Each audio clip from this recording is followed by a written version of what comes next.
नमस्कार दोस्तों, स्वागत है आपका आज के मुख्य समाचार में, जिसमें दिन भर की सारी जरूरी और बड़ी खबरें आपके लिए लेके आए हैं। इसमें आपको बताएंगे कि देश भर में माहौल इस वक्त तनावपूर्ण बन रहा है और दिल्ली के बाद यूपी में भी हिंसा फैलती जा रही है। दोस्तों, क्या है दंगों के पीछे की सारी खबर आपको बताएंगे दोस्तों, सुर्खियों में ले जाएंगे। लेकिन उससे पहले अगर आप भी इस बिगड़े माहौल के पीछे नफरत भरी राजनीति को जिम्मेदार मानते हैं तो वीडियो को अभी लाइक कीजिए, और अगर चैनल पर नए हैं तो लाल बटन को दबा के चैनल को सब्सक्राइब कीजिए दोस्तों, और घंटी बजाकर कमेंट में लिखिए जय हिंद। फटाफट से रुक करते हैं आज की सुर्खियों की तरफ। सबसे पहली बड़ी खबर यूपी से। अलीगढ़ में माहौल बिगाड़ने की कोशिश, इबादत कर निकले लोगों पर फेंके पत्थर, फोर्स तैनात।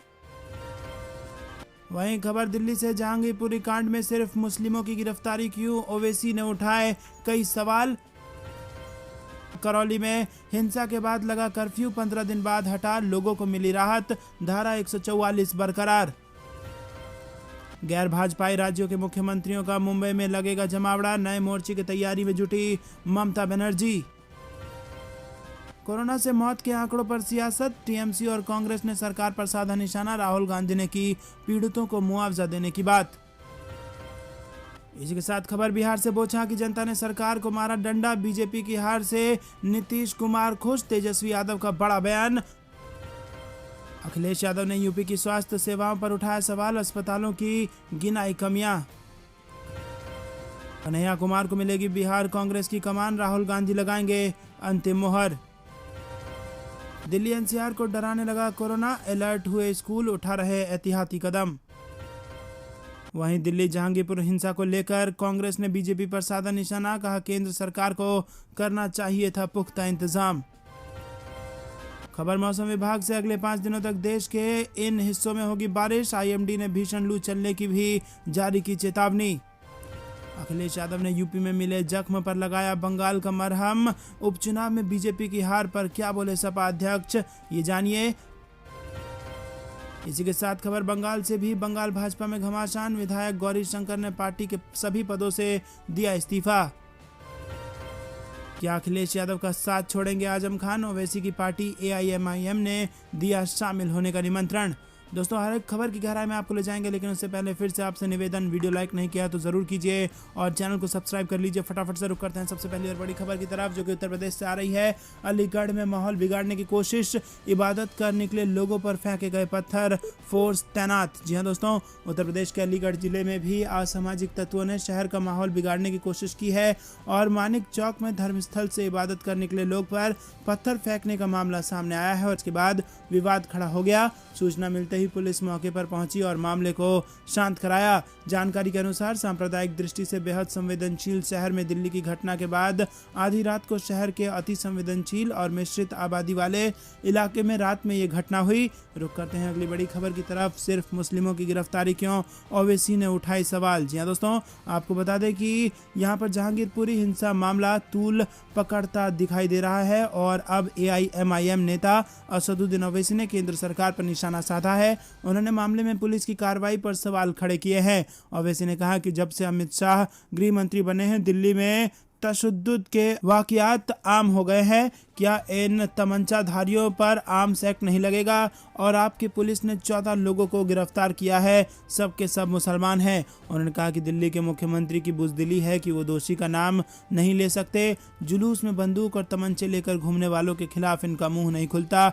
मस्जिदों को नापाक करने की कोशिश करने वाली भीड़ की भी निंदा नहीं होती। प्यार मोहब्बत की बात तभी अच्छी लगती है जब इंसाफ हो, बिना इंसाफ के भाईचारा मुमकिन नहीं। रुक करते हैं अगली बड़ी खबर की तरफ, जो कि राजस्थान से आ रही है। करौली में हिंसा के बाद लगा कर्फ्यू 15 दिन बाद हटा, लोगों की मिली राहत, धारा 144 अभी भी बरकरार। जहां दोस्तों, राजस्थान के करौली जिले में 15 दिन बाद कर्फ्यू हटा लिया गया है। राजस्थान के करौली में 2 अप्रैल को नव संवत्सर पर निकाली गई रैली के दौरान पत्थरबाजी और आगजनी की घटना से पैदा हुए सांप्रदायिक तनाव के बाद जिला प्रशासन द्वारा लगाए कर्फ्यू को रविवार से हटा लिया गया है। रुक करते हैं अगली बड़ी खबर की तरफ। गैर भाजपाई राज्यों के मुख्यमंत्रियों का मुंबई में लगेगा जमावड़ा, नए मोर्चे की तैयारी में जुटी ममता बनर्जी। जी हां दोस्तों, देश में मौजूदा राजनीतिक स्थिति पर चर्चा के लिए जल्द ही मुंबई में गैर भाजपा मुख्यमंत्रियों का एक सम्मेलन होने की संभावना है। शिवसेना सांसद संजय राउत ने रविवार को इसकी जानकारी दी है। उन्होंने कहा कि पश्चिम बंगाल की मुख्यमंत्री ममता बनर्जी ने उन राज्यों के मुख्यमंत्रियों को पत्र लिखा है जहां भाजपा सत्ता में नहीं है। उन्होंने मुख्यमंत्रियों से कहा कि देश की मौजूदा स्थिति पर चर्चा करने की जरूरत है।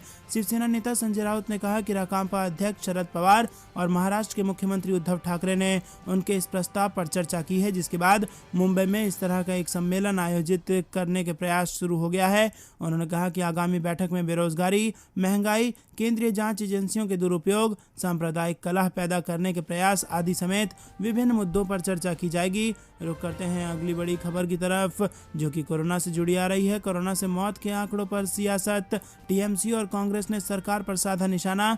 राहुल गांधी ने पीड़ितों को मुआवजा देने की मांग। जी हां दोस्तों, WHO की रिपोर्ट में दावा किया गया है कि भारत वैश्विक कोविड की मौत को सार्वजनिक करने के उनके प्रयासों में बाधा डाल रहा है। इसके बाद कांग्रेस और टीएमसी के नेताओं ने सरकार पर निशाना साधना शुरू किया है। रविवार को कांग्रेस नेता राहुल गांधी और टीएमसी की नेता महुआ मोइत्रा ने भाजपा सरकार पर निशाना साधा। राहुल गांधी ने कहा कि सरकार की लापरवाही के कारण कोरोना वायरस महामारी के दौरान 40 लाख भारतीयों की मौत हुई। वहीं कोरोना से मौतों के आंकड़ों को लेकर महुआ मोइत्रा ने कहा कि आंकड़ों का सामना करना चाहिए। उन्होंने कहा कि इससे बचने के लिए 56 इंच का मुखौटा नहीं लगा सकते। रुक करते हैं अगली बड़ी खबर की तरफ। बोचहा की जनता ने सरकार को मारा डंडा, बीजेपी की हार से नीतीश कुमार खुश, तेजस्वी यादव का बड़ा बयान। जी हां दोस्तों, बोचहा उपचुनाव के नतीजों के बाद आज नेता प्रतिपक्ष तेजस्वी यादव जनता के बीच आए।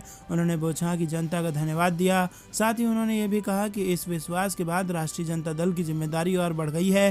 तेजस्वी यादव ने कहा कि ये जनता की जीत है और इस प्रचंड जीत के लिए हम बोचहा की जनता को धन्यवाद देते हैं।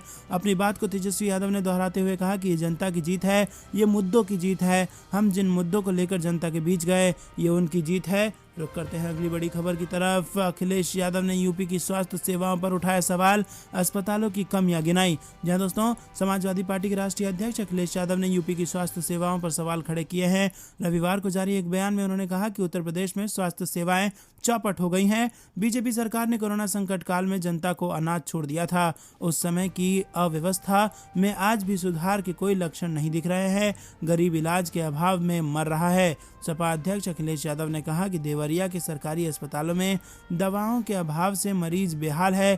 कन्नौज मेडिकल कॉलेज में वाटर कूलर, RO खराब है, मरीज पानी को तरस रहे हैं। कन्नौज के जिला अस्पताल के ब्लड बैंक में एक भी यूनिट नेगेटिव ग्रुप का ब्लड नहीं बचा है और जरूरत पड़ने पर मरीजों को खून के लिए कानपुर और लखनऊ की लंबी दूरी तय करनी पड़ रही है। दोस्तों, रुक करते हैं अगली बड़ी खबर की तरफ। कन्हैया कुमार को मिलेगी बिहार कांग्रेस की कमान, राहुल गांधी लगाएंगे अंतिम मुहर। जी हां दोस्तों, बिहार में कांग्रेस अध्यक्ष को लेकर सियासी चर्चा तेज है और हर जगह बिहार कांग्रेस अध्यक्ष को लेकर बातें की जा रही है। अगला नया अध्यक्ष कौन होगा? बिहार प्रदेश कांग्रेस अध्यक्ष मदन मोहन झा के इस्तीफे के बाद यह अध्यक्ष को लेकर कवायद शुरू हो गई है और इसी बीच एक खबर आ रही है कि बिहार कांग्रेस की कमान कन्हैया कुमार के हाथों में जा सकती है। और इसी बीच आपको बता दें कि बिहार में आरजेडी और कांग्रेस की राह अब अलग हो गई है। इसका कारण कन्हैया कुमार को ही बताया जा रहा है। रुक करते हैं अगली बड़ी खबर की तरफ, जो कि दिल्ली से आ रही है। दिल्ली NCR को डराने लगा कोरोना, अलर्ट हुए स्कूल, उठा रहे एहतियाती कदम। जहां दोस्तों, दिल्ली NCR में कोरोना के बढ़ते मामलों से स्कूल प्रशासन और प्रबंधन अलर्ट हो गया है। स्कूल कोविड-19 मामलों में फिर से वृद्धि के मद्देनजर निरंतर सैनिटाइजेशन सहित विभिन्न एहतियाती कदम उठा रहे हैं। दिल्ली राष्ट्रीय राजधानी क्षेत्र के स्कूल संक्रमण को फैलने से रोकने के वास्ते सभी जरूरी उपाय कर रहे हैं। स्कूलों द्वारा किए जा रहे अन्य उपायों में किसी कक्षा में संक्रमण का मामला सामने आने के बाद उसे बंद करने और माता पिता को अपने बच्चों को बिना मास्क के स्कूल नहीं भेजने की सलाह देना शामिल है। दोस्तों, रुक करते हैं अगली बड़ी खबर की तरफ। अगले 5 दिनों तक देश के कई हिस्सों में होगी भारी बारिश। IMD ने भीषण लू चलने की भी जारी कर दी है चेतावनी। जी हां दोस्तों, राष्ट्रीय राजधानी दिल्ली समेत देश के अधिकतर राज्यों में लोग भीषण गर्मी और लू से परेशान हैं। भारतीय मौसम विभाग ने कहा है कि 19 अप्रैल तक उत्तर पश्चिम भारत, मध्य प्रदेश और कुछ अन्य राज्यों में लू के और तेज चलने की संभावना है। और इसके साथ ही मौसम विभाग ने कहा कि दक्षिण भारत के कई हिस्सों में हो रही बारिश 18 अप्रैल से कम होने की संभावना है। मौसम विभाग ने यह भी बताया कि 17 अप्रैल को अरुणाचल प्रदेश में और 17, 19, 20 और 21 अप्रैल को असम, मेघालय में भारी बारिश होने की संभावना है। रुक करते हैं अगली बड़ी खबर की तरफ। अखिलेश यादव ने यूपी में मिले जख्म पर लगाया बंगाल का मरहम, उपचुनाव में बीजेपी की हार पर बोले सपा अध्यक्ष। जी दोस्तों, उत्तर प्रदेश में पहले विधानसभा और फिर विधान परिषद चुनाव में हार का सामना करने वाले समाजवादी पार्टी के अध्यक्ष अखिलेश यादव को बंगाल में भारतीय जनता पार्टी को मिली शिकस्त और तृणमूल कांग्रेस की जीत से खुशी मिली है। सपा अध्यक्ष को उपचुनाव में सभी सीटों पर भाजपा की हार में बड़ा संकेत दिख रहा है। रुक करते हैं अगली बड़ी खबर की